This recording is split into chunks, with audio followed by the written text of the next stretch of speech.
রাইস্টার হাতে একটা কুড়াল নিয়ে একটা বাসার সামনে আসে। তারপর রাইস্টার কলিং বেল বাজায়। তারপর উপর থেকে একটা ছোট বাচ্চা নেমে আসে। তারপর বাচ্চাটা রাইস্টারে দেখে ভয় পেয়ে পালিয়ে যায়। রাইস্টারও তার পিছনে পিছনে যায় আর উপরে গিয়ে কুড়াল দিয়ে মেরে ফেলে। তারপর রাইস্টার এইখান থেকে পালিয়ে যায়। তারপর পুলিশের লোক বাচ্চাটাকে ধন্যবাদ দেওয়ার জন্য তার বাসায় আসে। ধন্যবাদ দেওয়ার জন্য কেন আসছিল সেটা পুরোটা ভিডিও দেখলেই আপনারা বুঝতে পারবে। তখনই পুলিশ উপরে যায় আর গিয়ে দেখতে পারে ওই বাচ্চাটার লাশ পড়ে আছে। পুলিশ এই জিনিসটা দেখে একেবারে অবাক হয়ে যায় আর চারদিক দিয়ে ভালো করে দেখতে থাকে। তখন হঠাৎ করে পুলিশের চোখ গিয়ে পড়ে একটা সিসিটিভি ক্যামেরার উপর। ক্যামেরা চেক করার জন্য টিভির সামনে আসে। তখন পুলিশ দেখতে পারে রাইস্টার ওই বাচ্চাটাকে মেরে ফেলছে। এই জিনিসটা দেখে পুলিশ একেবারে অবাক হয়ে যায় আর রাইস্টারে ধরার জন্য তার বাসায় চলে যায়। তারপর পুলিশ অফিসার রাইস্টারের বাসার সামনে আসে আর তার বাসার ভিতরে ঢুকে যায় আর গিয়ে দেখতে পারে রাইস্টার তার বেবির সাথে মজা করতে। তারপর পুলিশ অফিসার রাইস্টারের মাথায় গান তাক করে আর রাইস্টার ভয় পেয়ে যায়। তারপর পুলিশ অফিসার রাইস্টারকে নিয়ে পুলিশ স্টেশনে যাওয়ার উদ্দেশ্যে রওনা দিয়ে দেয়। আর ওদিক দিয়ে রাইস্টারের স্ত্রী অনেক কান্নাকাটি করতেছিল। তারপর তারা পুলিশ স্টেশনে আইসা পড়ে। তারপর পুলিশ বলতে থাকে ওই বাচ্চাটারে কেন মারছো, ওই বাচ্চাটা তোমার কি ক্ষতি করছে? তারপর রাইস্টার কান্না করতে করতে বলতে থাকে সকালবেলা আমার বন্ধু জ্ঞান ভাই যে নাকি অনেক ভালো চুরি করতে পারতো, আমি তার বাসায় চলে যাই। তারপর আমি আমার বন্ধুর দরজার সামনে যাই আর কলিং বেল বাজাই। আর কিছুক্ষণ পর আমার বন্ধু জ্ঞান ভাই নিচে নেমে আসে আর বলতে থাকে আরে ভাই আজকে কি কোনো কাম আছে নাকি, শুধু আমার বাসায় আয়া পড়লি যে? আরে হ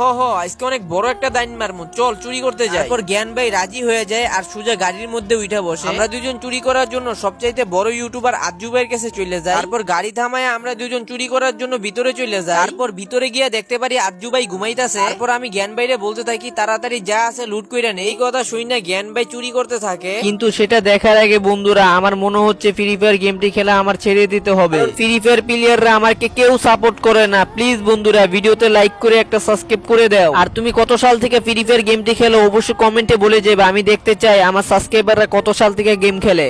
এত টাকা ছিল যে আমিও লুট করতে লাগিয়ে পড়ি। তারপর জ্ঞান ভাই টাকা পয়সা নিয়ে ভাগতে শুরু করে, আমিও তার পিছনে পিছনে ভাগতে থাকি। তারপর আমরা টাকা পয়সা নিয়ে আমাদের গাড়ির মধ্যে উঠে বসি। তারপর আমরা দুজন চা খাওয়ার জন্য একটা চার দোকানে যাওয়ার সিদ্ধান্ত নেই। আমরা ওই রাস্তা দিয়ে যাইতে থাকি যেই রাস্তায় ওই বাচ্চাটার পেট্রোল পাম্প ছিল। তারপর আমরা গাড়িতে তেল ভরার জন্য আমরা ওইখানে দাঁড়ায় পড়ি। তারপর আমি গাড়িতে তেল ভরার জন্য আমি গাড়ি থেকে নাইমা পড়ি আর ওই বাচ্চাটার কাছে যে বলি 150 টাকার তেল বইরা দিতে। তারপর বাচ্চাটি বলে আচ্ছা ঠিক আছে আমি এখনই তেল বইরা দিতেছি। তারপর বাচ্চাটি আমাদের গাড়ির মধ্যে তেল ভরতা ছিল। গাড়ির মধ্যে যে চুরি করা টাকাগুলো ছিল ওইটা আবার বাচ্চা দেখে ফেলায়। তারপর ওই বাচ্চাটি একটা কোনায় যায় আর পুলিশের কাছে ফোন লাগায় আর বলতে থাকে স্যার দুইটা চোর আমার পেট্রোল পাম্পে আসছে তেল ভরার জন্য। আর কিছুক্ষণ পর তাদের দুইজনকে ধরার জন্য পুলিশ আইসা পড়ে। আর আমি পুলিশের গাড়ি অনেক দূর থেকে দেখতে পাইছিলাম আর এই জন্যই আমি ওইখান থেকে পালাই গেছিলাম। তারপর আমি দেখতে পারি আমার বন্ধু জ্ঞান বাইরে পুলিশ অফিসার অ্যারেস্ট করে ফেলছে। এই বাচ্চাটির কারণে আমার চুরি টাকাগুলোও হারাইলাম, আমার বন্ধু জ্ঞান বাইরেও হারাইলাম। এই জন্য আমার মাথা ঠিক ছিল না। তারপর আমি বাচ্চাটিকে মেরে ফেলছি।